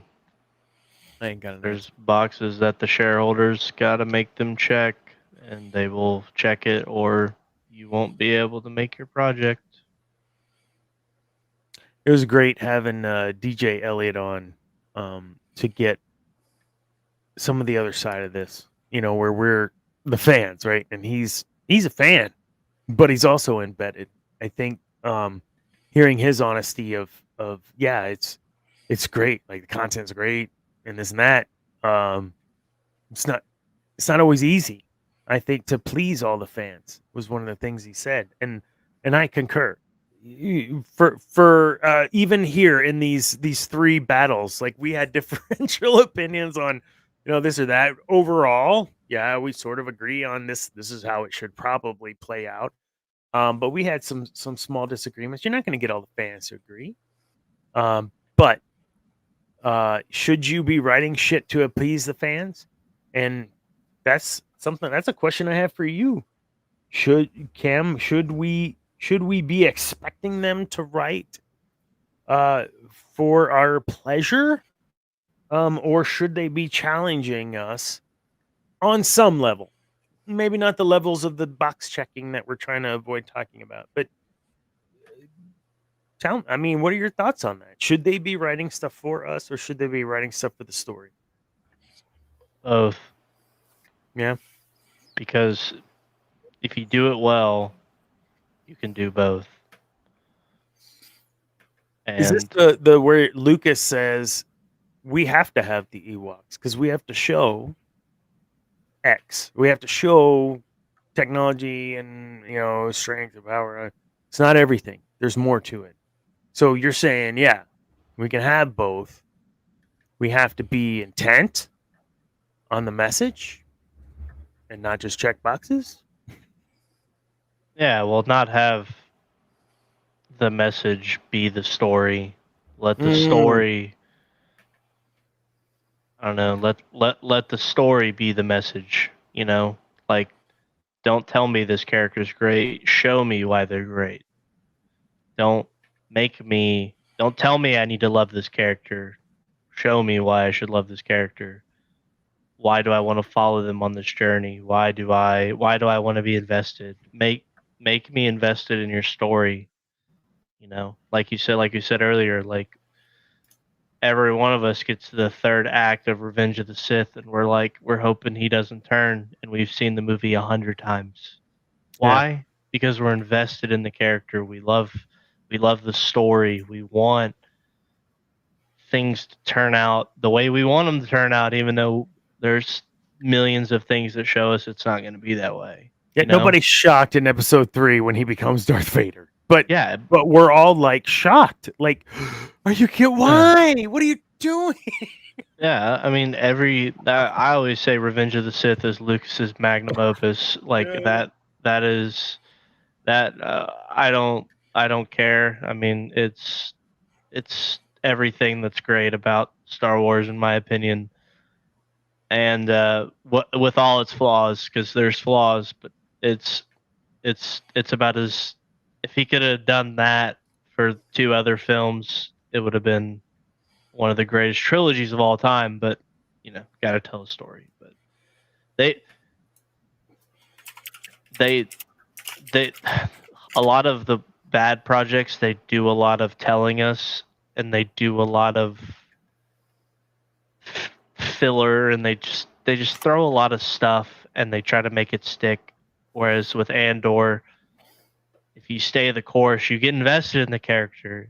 You start pulling in lines from Rogue One, you're like, holy shit, that makes so much more sense now.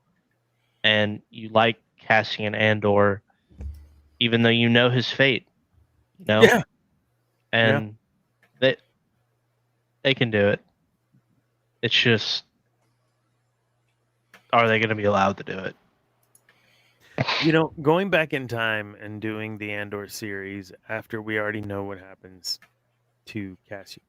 Yeah, you're like, why? Like, why would you go back and show me that? Like, I felt the same way. And then as I'm watching it, the first couple episodes, I'm like the Tony Stark meme. I'm like, oh my God, this is so dumb.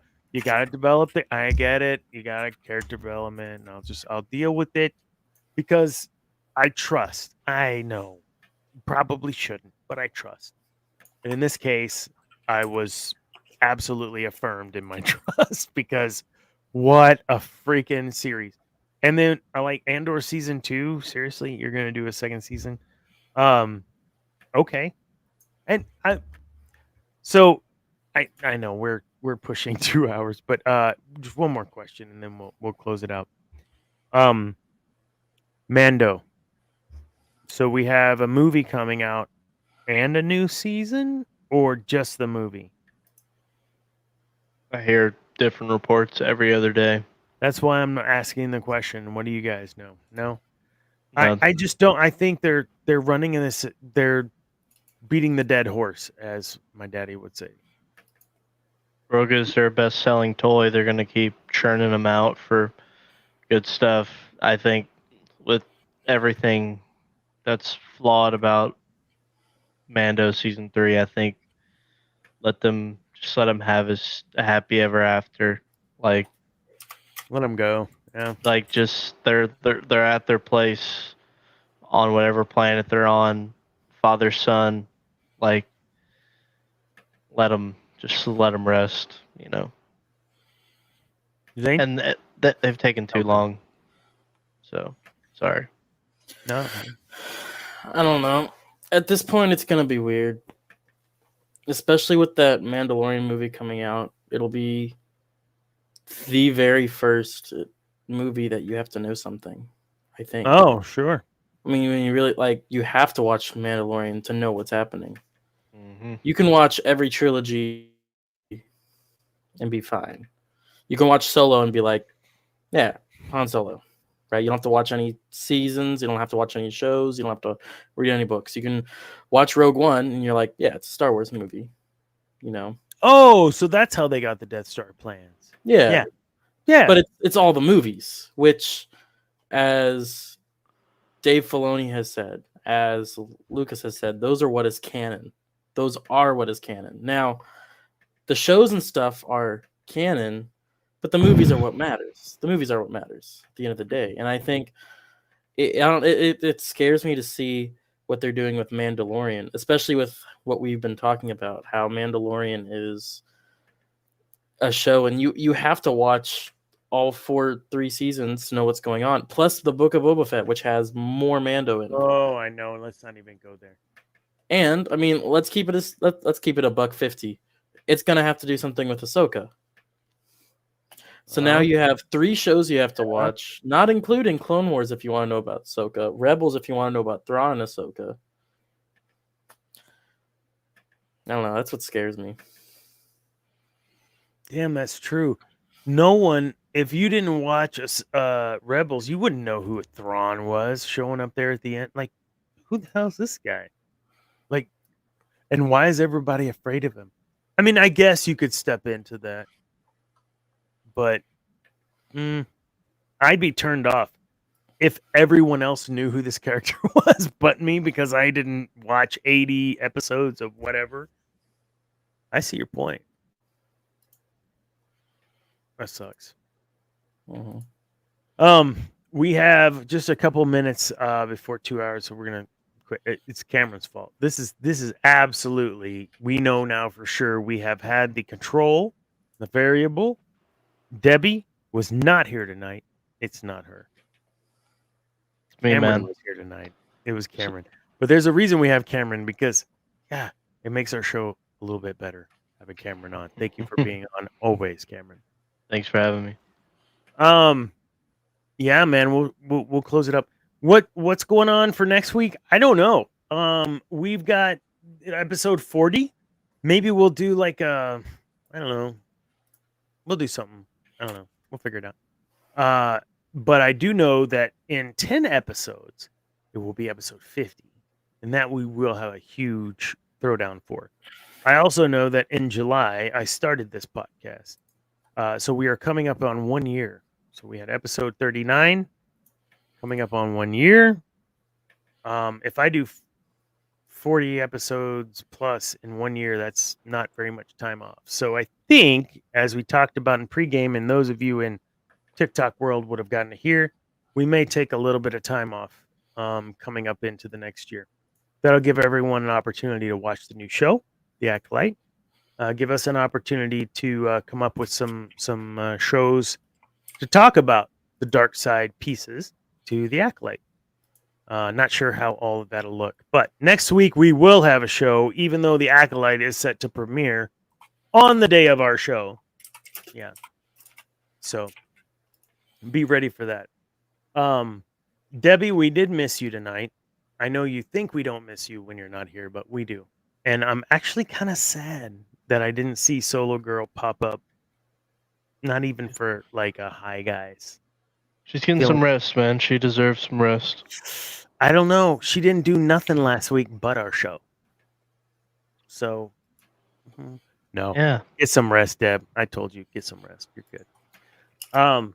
Darth Zane has don't forget tomorrow night, or no, that's Wednesday.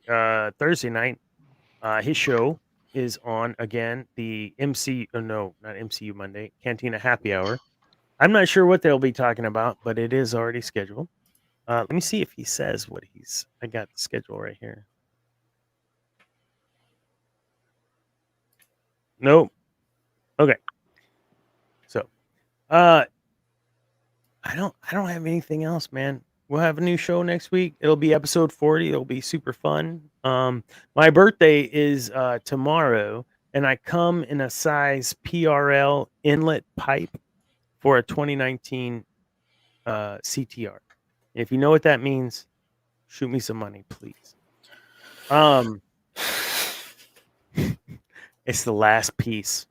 This is the last piece I need for my car. The final shape. The final. Well, the final. I'm gonna have to put in an intercooler after I put in this piece, but the intercooler can wait a bit because I'm not tracking it right now. Intercooler. Yeah. I think that's it, guys. This is a good show. That was super fun. I love the what ifs type stuff, whether it's the what if shows or the what if battles. I think it'd be cool. I don't know what you guys think. We'll reach out to the fans maybe towards the end of the year and do this again, but their top 8 and see if we can see what happens with that. Cool. What do you got coming up this week, Cam, besides yawning because you're exhausted because it's been a crazy week already, like with the holiday? Just kidding. Nothing, man. I just want to golf. That's all I wanted to do. God, you're killing me, dude. You've yet to. I know. Like, I'm just here for the show and not social hour after. But I have played a bit. So I suck, but I love it. It's fun. I told Charlotte we'll get Woods and her out and they'll drive us around and we'll just drink some beer and play some golf. How's that sound? Dude, A&M course is in pretty good condition. I played it this past Saturday with some buddies, and you can buy 5 beers, get 1 for free for $20. Now you could definitely go buy 2 12-packs cheaper for that. But I mean, like this, like not right now. Okay. No, not right now. But yeah, we can go play the campus course. We need to. I've never played. I have yet to play in this town. I've been here 7 years now or what? Like I've yet to play. I haven't played golf in that long. We get good public courses around here, so we'll need to plan a Saturday or something or Sunday. Seriously, I'm dead serious, Ken. Seriously, I'm game. Charlotte said she'd go out. She doesn't play, but that her and Woods, like I said, just drives around. Woods doesn't play either, so. Or they could be in one cart and we'll be in the other. How's that? Yeah, it's gonna be so freaking hot. They'll probably last like 4 holes, and they're gonna sit at the clubhouse. It has been hot.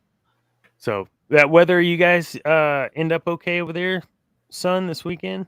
Or today, especially, we had some crazy wind come through this area. Yeah, you good? We were chilling. Oh, the tree that almost killed your car. Yeah, I don't know. We haven't had anything bad storm-wise recently, other than the storm of people for graduation. Oh yeah. Let me tell you, trying to go to McDonald's probably better. $5 for McDonald's. McDonald's is 5 minutes away, and it took me an hour from leaving my apartment to getting back. Are you serious? For dashing a McDonald's or for getting McDonald's? For driving to McDonald's, it's literally like 5 minutes away. Yeah. It takes maybe 10 minutes in total to get there and back. I will tell you, here in Texas A&M world, Charlotte left at like 1:15 and was down at the GSC in 15 minutes from where we live. That's insane. But school. That's fast. That's good timing, dude. So there's no A&M traffic. There's no school traffic. Like it was fast. And I'm getting off the toilet at that time. Like, hey, I'm gonna call her. Her last little bit of the trip. No, she's already dead. Yeah, okay, sorry. Well, whatever. Anyways, not sure what the show is gonna be next week. This was fun. Palpatine, I'm sorry, folks. No, sorry, not sorry. Palpatine's always been my number one and will continue to be. Even AI agrees. Palpatine is just super OP. His amount of knowledge in dueling, in force powers, in force lore, he's just complete. He's complete. I think is how we can put that. So, However, if you don't agree, I'm here with you. you think There's always Revan would have one. beat him? You really Yeah, think but we Revan don't would get have into beat him? that. You didn't say that earlier. I will die on this hill. You think I Revan did say would that. beat Palpatine? How did I not catch that earlier? You mentioned it like some tiny little thing. Like, do you really feel that way? I believe it took a very powerful sorcerer to get Revan, and I don't believe that he was that powerful Wow. as a sorcerer. Okay. I can give you that. I wish maybe I didn't hear that earlier. That I you were think so you were emphatic just about it. listening to yourself instead of me. It's okay. Probably, I do that a lot. Yeah. All right. On that note, just kidding. Next week, not sure what the topic is, but we will have everybody back. Hopefully, Debbie will be back as well. I should be. You should be, maybe. We Maybe. will not. We'll we see. have decided, I guess, we will not be talking about the show. Just so that we don't spoil anything. But then after that, we may be taking a hiatus. I don't know. We'll figure it out. We'll let you all know. Thank you all for joining. There were several of you, and we appreciate it. Thank you all in TikTok land. Again, check out Cantina Happy Hour tomorrow. We also have plenty of shows. Hit the like, hit the subscribe button. Go to geeknewsnow.net, and you will see all the articles from all of our lovely geekdom. Everything from DC to Marvel, from Star Wars to Star Trek, and anything in between. You all have a great week. We will see you all next week. Remember, kids. Wait, hold on. Do you have any gigs this week, Zane? No. All right. Remember, kids. Peace is a lie. There is only passion. Good night, everybody.